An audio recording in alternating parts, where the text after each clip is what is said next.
Globally ತಲೆನೋವು ಹಾಗೂ ಅದಕ್ಕೆ ಸಂಬಂಧಪಟ್ಟಂಥ ಡಿಸಾರ್ಡರ್ಸ್ ಒಂದು 40% ಆಫ್ ದೆಮ್ನ ಎಫೆಕ್ಟ್ ಮಾಡುತ್ತೆ. ಇದು 2021 ನಂಬರ್ಸ್. 2024 ನಾವಿದ್ದೀವಿ, ಪರ್ಸೆಂಟೇಜ್ ಈಗ ಇನ್ನೂ ಹೆಚ್ಚಿರುತ್ತೆ. ತಲೆನೋವು it's not just painful, it's disabling too. So ಇದೇ ತಲೆನೋವು it's the third highest cause of disability adjusted life years world wide after stroke ಹಾಗೂ ಡಿಮೆನ್ಷಿಯಾ. ಇಂಥ ತಲೆನೋವಿಗೆ ರೀಸನ್ಸ್ ಸಾಕಷ್ಟಿದೆ. ಅದರಲ್ಲಿ ಒಂದಷ್ಟನ್ನು ಎಕ್ಸ್ಪ್ಲೋರ್ ಮಾಡೋಣ ಇವತ್ತು. ಸೊ ಡಾಕ್ಟರ್, ಸುಮ್ಮನೆ ಮೇಲೆ ನಾವು ತಲೆನೋವು ಅಂತ ಅಷ್ಟೇ ಹೇಳಿದ್ರು, ಇದಕ್ಕೆ ರೀಸನ್ಸ್ ಸಾಕಷ್ಟಿರುತ್ತೆ. ಯಾವೆಲ್ಲ ಕಾರಣಗಳಿಗೆ ಮುಖ್ಯವಾಗಿ ತಲೆನೋವು ಬರುತ್ತೆ? ಸೊ ತಲೆನೋವಿನ ಕಾರಣ ಅಂತ ನೋಡ್ತು ಅಂತಂದರೆ ನಮಗೆ ಎಷ್ಟು ವಿಧ ಬೇಕೋ ಅಷ್ಟು ವಿಧವಾದ ಕಾರಣಗಳಿರ್ಬೋದು. ತಲೆನೋವು ಸಾಧಾರಣವಾಗಿ ಒಂದು ಸಣ್ಣ ಜ್ವರ ಚಳಿ ಬಂದರೂ ತಲೆನೋವು ಬರ್ಬೋದು. ಅತ್ಯಂತವಾಗಿ ನಾವು ನೋಡಬೇಕು ಅಂತಂದರೆ ಮಿಡಲಲ್ಲಿ ಒಂದು ದೊಡ್ಡ ತೊಂದರೆ ಇದೆ, ಅಥವಾ ಬ್ರೈನಲ್ಲಿ ಗೆಡ್ಡೆ ಇದೆ ಮಿಡಲ್ನಲ್ಲಿ, ಅಥವಾ ಬೇರೆ ಯಾವುದೋ ಒಂದು ಮಿಡಲ್ನಲ್ಲಿ ರಕ್ತಸ್ರಾವ ಆಗಿದೆ ಅಂತ ಕೂಡ ತಲೆನೋವು ಬರ್ಬೋದು. ಆದರೆ ಬರೋ ಎಲ್ಲ ತಲೆನೋವುಗಳು ಸೀರಿಯಸ್ ಆದ ತೊಂದರೆ ಅಂತ ಪರಿಗಣಿಸಕ್ಕೆ ಬರೋದಿಲ್ಲ. ಎಷ್ಟೊಂದು ಜನಕ್ಕೆ ಸಾಧಾರಣವಾಗಿ ತಿಂಗಳಲ್ಲಿ 1 ಸಲ ಅಥವಾ 2 ಸಲ ಸಣ್ಣ ಪುಟ್ಟ ತಲೆನೋವುಗಳು ಬರ್ತಾ ಹೋಗ್ತಾ ಆಗುತ್ತೆ. ಅತ್ಯಂತ ಫ್ರೀಕ್ವೆಂಟ್ ಆಗಿ ಬರುವಂತಹ ತಲೆನೋವುಗಳು ಅಂದರೆ ವಾರಕ್ಕೆ 2 ಸಲ ಬರ್ತಾ ಇದೆ, ಅಥವಾ ತಿಂಗಳಿಗೆ 4-5 ಸಲ ಬರ್ತಾ ಇದೆ. ತಲೆನೋವು ಬರೋದ್ರಿಂದ ನಮ್ಮ ಜೀವನ ಶೈಲಿನಲ್ಲಿ ತೊಂದರೆ ಆಗ್ತಾ ಇದೆ. ನಾವು ಸಾಧಾರಣವಾಗಿ ನಮ್ಮ ಕೆಲಸಗಳನ್ನು ಮಾಡೋದಕ್ಕೆ ತೊಂದರೆ ಆಗ್ತದೆ. ಎಲ್ಲ ತಲೆನೋವುಗಳಿಗೂ ಕಾರಣ ಹುಡ್ಕೊಂಡು ಹೋಗೋದು ಕಷ್ಟ. ಇದು ಮೊದಲನೇ ವಿಷಯ. ಎರಡನೇದು, ತಲೆನೋವಿಗೆ ಕಾರಣ ಅಂತಕ್ಕಂಥದ್ದು ತಲೆನಲ್ಲೇ ತೊಂದರೆ ಇರಬೇಕು ಅಂತಿಲ್ಲ. ಸೊ ತಲೆನೋವು ಅಂತಕ್ಕಂಥದ್ದು ದೇಹ ಒಂದು ಯಾವುದೋ ಒಂದು ವಿಷಯಕ್ಕೆ ಪ್ರತಿಕ್ರಿಯೆ ಕೊಡುವಂಥದ್ದು, ಒಂದು ರೆಸ್ಪಾನ್ಸ್ ಮಾಡುವಂಥದ್ದು. ತಲೆನಲ್ಲಿ ನೋವು ಕೊಟ್ಟು ಈ ಒಂದು ತೊಂದರೆ ಆಗ್ತಾ ಇರೋದ್ರಿಂದ ನಿವಾರಣೆ ಬೇಕು ಅಂತ ಸೂಚಿಸುವಂಥ ಒಂದು ಅಂಗ. Okay, but do you think one of the most common reasons of headache ಇವತ್ತಿನ ದಿನ is dehydration? Because most of them ಎಷ್ಟು ನೀರು ಕುಡಿಬೇಕು ಅವರು ಅಷ್ಟು ಕುಡಿಯೋದಿಲ್ಲ. ಎಷ್ಟು ನೀರು ಕುಡಿಬೇಕು ಅನ್ನೋದೇ ಒಂದು ದೊಡ್ಡ ಪ್ರಾಬ್ಲಮ್. 5 litre, 3 litre, 8 litre. ಇದರಲ್ಲಿ ಏನಂತಂದ್ರೆ ಕೆಲವೊಂದಷ್ಟು ಜನ ನೀರು ಕುಡಿಲೇಬೇಕು ಅಂತ ನೀರು ಕುಡಿಯೋರು ನೋಡಿದ್ದೀನಿ. ಒಂದು ಬಾಟಲ್ ಪಕ್ಕದಲ್ಲಿ ಇಟ್ಕೊಂಡು ನಮ್ಮ ಲೈಫ್ ಸ್ಟೈಲ್ ಕೋಚ್ ಹೇಳಿದ್ದಾರೆ ನನಗೆ 3 ಲೀಟ್ರ್ ನೀರು ಕುಡಿಬೇಕು ನಾನು ಇವತ್ತು ಅಂತ. ಇದು ಹೆಂಗೆ ಅಂತಂದ್ರೆ, ನೀವೆಷ್ಟು ಊಟ ಮಾಡಬೇಕು ಅಂತ ನಾನು ಹೇಳಕ್ಕಾಗಲ್ಲ, ನಾನು ಎಷ್ಟು ಊಟ ಮಾಡ್ತೀನಿ ಅಂತ ನೀವು ಹೇಳಕ್ಕಾಗಲ್ಲ. ಈಗ ಅದನ್ನ ಹೇಳೋರು ಇದ್ದಾರೆ, ಇಲ್ಲ ಅಂತಲ್ಲ. ಬಟ್ ಪ್ರತಿಯೊಬ್ಬರ ದೇಹ ವೈಯಕ್ತಿಕವಾಗಿ ಬೇರೆ ತರ ಇರುತ್ತೆ, ಪ್ರತಿಯೊಬ್ಬರ ದೇಹದ ಸ್ಥಿತಿ ಬೇರೆ ತರ ಇರುತ್ತೆ. ಎಲ್ಲರಿಗೂ ಸಾಮಾನ್ಯವಾಗಿ ಒಂದೇ ರೂಲನ್ನ ಹಾಕಕ್ ಆಗೋದಿಲ್ಲ. ಬಟ್ ನಿಮಗೆ ಅದು ಗೊತ್ತಾಗತ್ತೆ, ಬಾಯಿ ಒಣಗತ್ತೆ, ಸುಸ್ತಾಗತ್ತೆ, ನಿಮಗೆ ನೀರು ಕುಡಿಬೇಕು ಅಂತ ಬಾಯಾರಿಕೆ ಉಂಟಾಗತ್ತೆ ದೇಹದಲ್ಲಿ. ಸೊ ದೇಹ ತನ್ನ ನೀರಿನ ಒಂದು ಏನು ರಿಕ್ವೈರ್ಮೆಂಟ್ ಇದೆ ಅದನ್ನು ತಾನೇ ನೋಡ್ಕೊಳತ್ತೆ. ತುಂಬಾ ನೀರು ಕುಡಿಯೋದು ತೊಂದರೆ. ಯಾವುದೇ ವಿಷಯ ಆಗಲಿ, ನಮ್ಮಲ್ಲಿ ಗಾದೆ ಇದೆ, ಹೆಚ್ಚಾದ್ರೆ ಅಮೃತಾನು ವಿಷ. ಸೊ ಹೆಚ್ಚಾದ್ರೆ ನೀರು ವಿಷ ಆಗತ್ತೆ. ಎಲ್ಲ ಒಂದು ಮಿತಿಲಿತ್ತು ಅಂತಂದ್ರೆ ಅದು ಎಲ್ಲದಕ್ಕಿಂತ ಉತ್ತಮ. Okay okay. And one of the most common types of headache, ಹೇಗೆ ಈ ಡೆಲಿವರಿ ಪೇನ್ ಅದು ಎಕ್ಸ್ಪೀರಿಯನ್ಸ್ ಮಾಡಿದವ್ರಿಗೆ ಮಾತ್ರ ಗೊತ್ತು ಅಂತ ಹೇಳ್ತಾರೋ, ಅದೇ ಥರ migraine also I've heard people say that it's the worst pain ಅಂತ. ನನ್ನ ತಲೆನೋವು ಅಂತಕ್ಕಂಥದ್ದು ಬೇರೆ ಎಲ್ಲರ ತಲೆನೋವಿಗಿಂತ ಜಾಸ್ತಿ ಅನ್ನೋದು ಪ್ರತಿಯೊಬ್ಬರ ವೈಯಕ್ತಿಕ ಅಭಿಪ್ರಾಯ. ಆದರೆ ಮೈಗ್ರೇನ್ ತುಂಬ ಸಿವಿಯರ್ ಆಗಿ ಮೈಗ್ರೇನ್ ಬಂತು ಅಂದರೆ, ಅಥವಾ ತಲೆನಲ್ಲಿ ತುಂಬ ತೀವ್ರವಾಗಿ ತೊಂದರೆ ಇತ್ತು ಅಂತಂದರೆ, ಬರೋವಂಥ ತಲೆನೋವು ಖಂಡಿತವಾಗ್ಲೂ ತುಂಬ ತೀವ್ರವಾಗಿರುತ್ತೆ, ತಡ್ಕೊಳಕ್ಕೆ ಆಗಲ್ಲ. ಬೇರೆ ಎಲ್ಲ ಕೆಲಸಗಳಲ್ಲೂ ಅದರಿಂದ ತೊಂದರೆ ಬರುತ್ತೆ. ಕೋಪ ಜಾಸ್ತಿ ಆಗುತ್ತೆ, ತಾಳ್ಮೆ ಕಮ್ಮಿ ಆಗುತ್ತೆ, ಏನಾದ್ರು ಒಂದು ಸಣ್ಣ ಶಬ್ದ ಕೇಳಿದ್ರೆ ಸಾಕು ತುಂಬ ಇರಿಟೇಟ್ ಆಗುತ್ತೆ. ಹಾಗೆ ಮೊದಲೇ ನೀವು ಹೇಳಿದ correct, it is a form of disability. ಇದು ಮೊದಲನೇ ಅಂಶ. ಎರಡನೇದು, ತುಂಬ ತಪ್ಪು ಮಾಡೋದು ಜನ ಏನು ಅಂದರೆ, ತಲೆನೋವು ತೀವ್ರವಾಗಿ ಬಂತು ಅಂತಂದರೆ ನಂಗೆ ತಕ್ಷಣ ಅದರಿಂದ ಪರಿಹಾರ ಬೇಕು. ಎಕ್ಸಾಕ್ಟ್ಲಿ. ನಂಗೆ ಅರ್ಧ ಗಂಟೆ ಕಾಲದಲ್ಲಿ ನಂಗೆ ತಲೆನೋವು ಸರಿ ಹೋಗ್ಬಿಡ್ಬೇಕು, ಪೇನ್ ಅಷ್ಟೇ. ನಾನು ಮೋಸ್ಟ್ ಸಾಮಾನ್ಯವಾಗಿ ನೋಡಿರೋದೇನು ಅಂದರೆ, ಪಕ್ಕದಲ್ಲಿರೋ ಮೆಡಿಕಲ್ ಶಾಪಿಗೆ ಹೋಗ್ತಾರೆ, ಹಾಗೆ ತಲೆನೋವು ಒಂದು ಮಾತ್ರೆ ಕೊಡೋಣ, ನನಗೆ ಯಾವ್ದಾದ್ರು ಒಂದು ಮಾತ್ರೆ ಕೊಡೋಣ ತಲೆನೋವಿಗೆ ಅಂತಾರೆ. ಅವ್ನು ಯಾವ ಮಾತ್ರೆ ಕೊಡ್ತಾನೆ ಅದನ್ನು ಹಾಗೆ ಬಾಯಿಗೆ ಹಾಕೋತಾರೆ. ಅರ್ಧ ಗಂಟೆಲಿ ತಲೆನೋವು ಸರಿ ಹೋಗ್ಬಿಡ್ತಾ. ಯಾಕೆ ತಲೆನೋವು ಬಂತು, ಯಾವ ರೀತಿ ತಲೆನೋವು ಬಂತು ಅಂತ ಯಾರು ಅದನ್ನ ಒಂದು ಬ್ಯಾಕ್ಗ್ರೌಂಡ್ ಚೆಕ್ ಮಾಡಕ್ ಹೋಗೋದೇ ಇಲ್ಲ. ಮುಂದಿನ ಸಲ ತಲೆನೋವು ಬಂದಾಗ ನೋಡ್ಕೊಳ್ಳೋಣ ಅಂತ ಹೇಳಿ ಬಿಟ್ಟು ಬಿಡ್ತಾರೆ. ಬಟ್ ಆವಾಗ ತಲೆನೋವು ಬರ್ತಾ ಇದೆ, ಅದೇ ಥರ ತಲೆನೋವುಗಳು ಬರ್ತಾ ಇದೆ, ಜೀವನ ತುಂಬ ಪ್ರಾಬ್ಲಮ್ ಆಗ್ತಾ ಇದೆ ಅಂದಾಗ ಅದನ್ನ ಒಂದ್ಸಲ ತೋರಿಸ್ಕೊಂಡು ಅದಕ್ಕೆ ಒಂದು ಪರಿಹಾರ ಕಂಡುಹಿಡ್ಕೊಳ್ಳೋದು ಸೂಕ್ತ.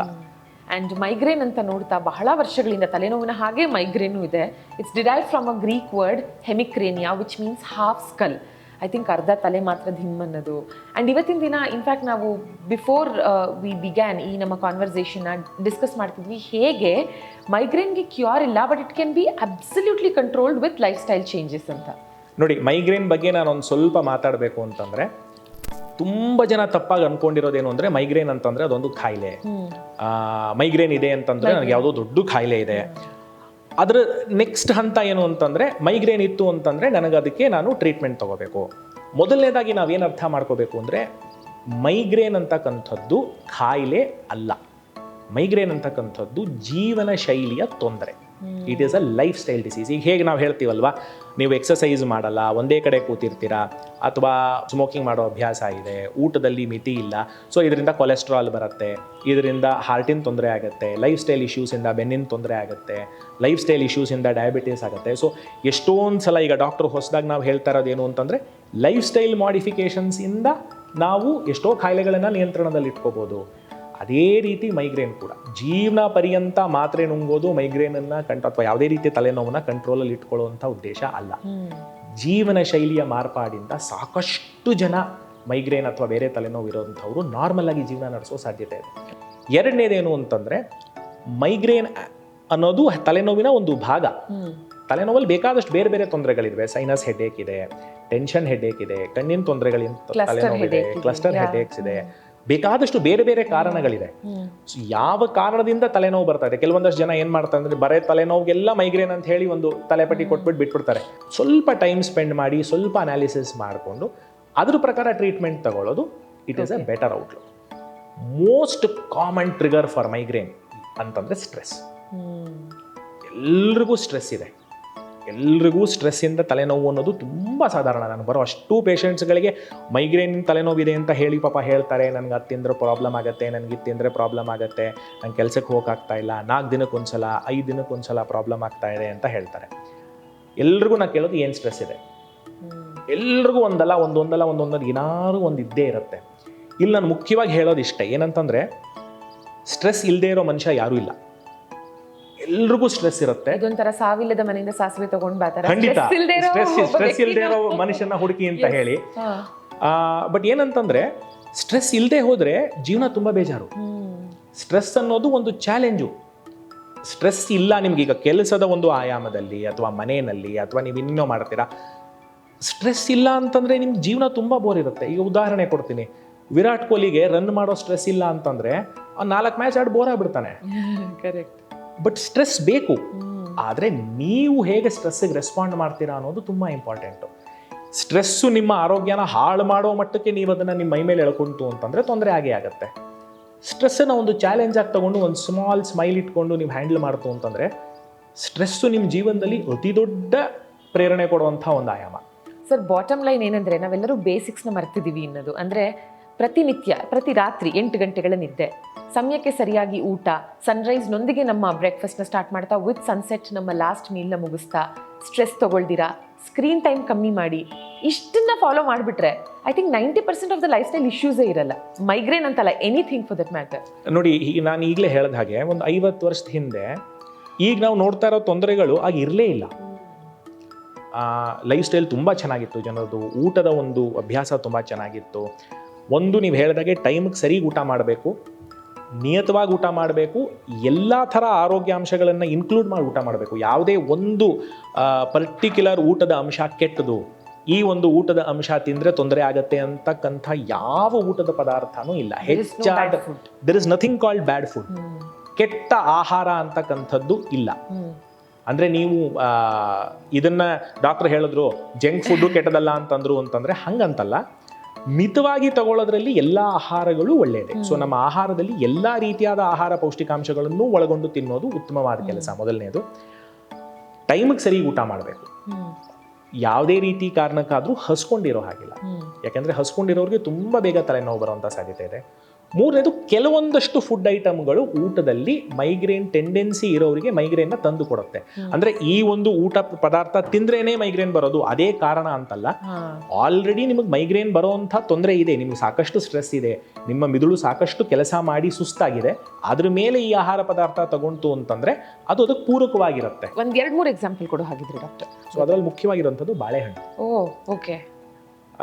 ನಾ ಬಾಳೆಹಣ್ಣು ಅಂತಿದ್ದಂಗೆ ವಾಪಸ್ ಕ್ವಶನ್ ಕೇಳ್ತೀವಿ, ಯಾವ ತರ ಬಾಳೆಹಣ್ಣು? ಏಲಕ್ಕಿನ, ನಂಜನಗೂಡು ಬಾಳೆಹಣ್ಣ, ಪಚ್ಚ ಬಾಳೆಹಣ್ಣ, ಎಲ್ಲಾ ಥರದ ಬಾಳೆಹಣ್ಣು. ಸೊ ಬಾಳೆಹಣ್ಣು ತಿನ್ನೋದ್ರಿಂದ ಮೈಗ್ರೇನ್ ಬರೋಂಥವರಿಗೆ ಮೈಗ್ರೇನ್ ಜಾಸ್ತಿ ಬರುತ್ತೆ. ಎರಡನೇದು ಚಾಕ್ಲೇಟ್. ಚಾಕ್ಲೇಟ್ ತಿನ್ನೋದ್ರಿಂದ ಮೈಗ್ರೇನ್ ಬರೋಂಥ ತೊಂದರೆ ಇರುತ್ತೆ. ಇರೋರಿಗೆ ಇನ್ನು ಹೆಚ್ಚಾಗಿ ಬರುತ್ತೆ. ಎರಡನೇದು ಚಾಕ್ಲೇಟ್. ಮೂರನೇದು ಚೀಸ್. ಎಷ್ಟೊಂದು ಜನ ನನ್ನ ಪೇಷಂಟ್ಸ್ ಹೇಳ್ತಾರೆ, ನನ್ನ ಎಲ್ಲ ಇಂಟೆಲಿಜೆನ್ಸಸ್ನ ನೀವು ತೊಗೊಂಡ್ಬಿಡ್ತಾ ಇದ್ದೀರಾ, ಬಾಳೆಹಣ್ಣು ಇಲ್ಲ, ಚಾಕ್ಲೇಟ್ ಇಲ್ಲ, ಚೀಸ್ ಇಲ್ಲ ಅಂದರೆ ನಾನು ಏನು ತಿನ್ನಲಿ ಅಂತ.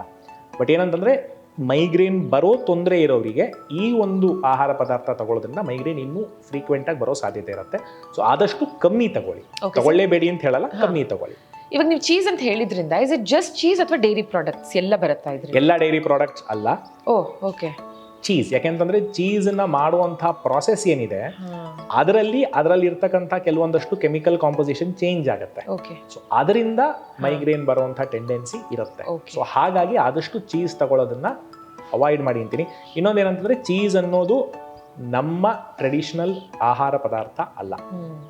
ಸೊ ಹಾಗಾಗಿ ಆದಷ್ಟು ಚೀಸನ್ನ ಕಮ್ಮಿ ತಗೊಳ್ಳೋದ್ರಿಂದ ಮೈಗ್ರೇನ್ ಇರೋರಿಗೆ ಬರುವಂಥ ಟೆಂಡೆನ್ಸಿ ಕಮ್ಮಿ ಆಗುತ್ತೆ. ಬಟ್ ಈ ಗೂಗಲಲ್ಲಿ ಸಾಕಷ್ಟು ವಿಷಯಗಳು ನಮಗೆ ಸಿಗುತ್ತೆ. ಅದರಲ್ಲಿ ಒಂದು I think we should discuss ಇದ್ರ ಬಗ್ಗೆ ನಮ್ಮ ನೆಕ್ಸ್ಟ್ ಎಪಿಸೋಡಲ್ಲಿ, and that is migraine surgery. ಭಾರತದಲ್ಲಿ ಆಲ್ಮೋಸ್ಟ್ ನಾವು ಕೇಳೇ ಇಲ್ಲ ಅಥವಾ ಆಗೋದೇ ಇಲ್ಲ ಇದು ಅಂತ ಅನ್ಬಹುದು. ಬಟ್ ವೆಸ್ಟರ್ನ್ ಕಂಟ್ರೀಸಲ್ಲಿ ಬಹಳ ಹೆಚ್ಚು ಮೈಗ್ರೇನ್ ಸರ್ಜರೀಸ್ಗೆ ಇತ್ತೀಚಿನ ದಿನಗಳಲ್ಲಿ ಒತ್ತು ಕೊಡ್ತಾ ಇದ್ದಾರೆ. Is it effective? ಇಲ್ಲೂ ಈ ಥರದ ಸರ್ಜರಿ ಅವೈಲಬಿಲಿಟಿ ಇದೆಯಾ? ಇದನ್ನು ನೀವು ಸಜೆಸ್ಟ್ ಮಾಡ್ತೀರಾ?